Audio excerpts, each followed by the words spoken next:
বিভিন্ন কয়েকটা কথা শুনেন।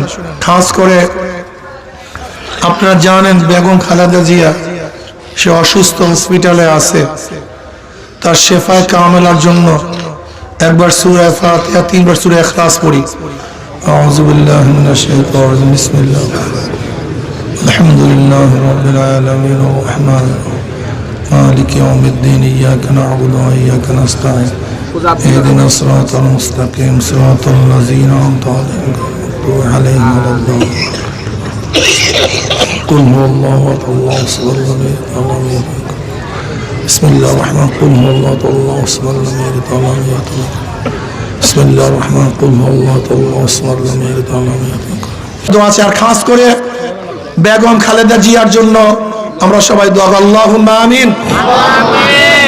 আল্লাহ বেগম খালেদা জিয়ার শরীরকে পরিপূর্ণ আপনি সুস্থ করে দেন। ইয়া আল্লাহ শেফায়ে কামেলা আজলা নসিব করেন। ইয়া আল্লাহ জাদুল উসিলায় মাহফিল হইল, যারা মাহফিলের জন্য চেষ্টা করলো, খাটনি দিল, সাহায্য করলো, আমরা যারা মাহফিলে হাজির হলাম সবার খাস রহমত নাজিল করেন। আল্লাহ এই গোরস্থানে যারা শুয়ে আছে সমস্ত মুমিন মুত্তাকিনদের কবরে আযাবকে মাফ করে দেন। আল্লাহ যারা অসুস্থ আছে পরিপূর্ণ শেফায়ে কামেল আযাব থেকে হেফাজত করেন। আল্লাহ আপনার জমিনে আপনার হুকুমত, ইসলাম হুকুমত কায়েম করে দেন।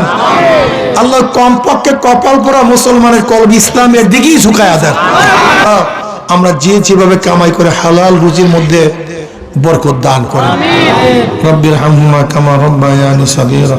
সুবহান রাব্বিকা রব্বিল ইজ্জাতি আম্মা ইয়াসিফুন ওয়া সালামুন আলাল মুরসালিন আলহামদুলিল্লাহি রাব্বিল আলামিন।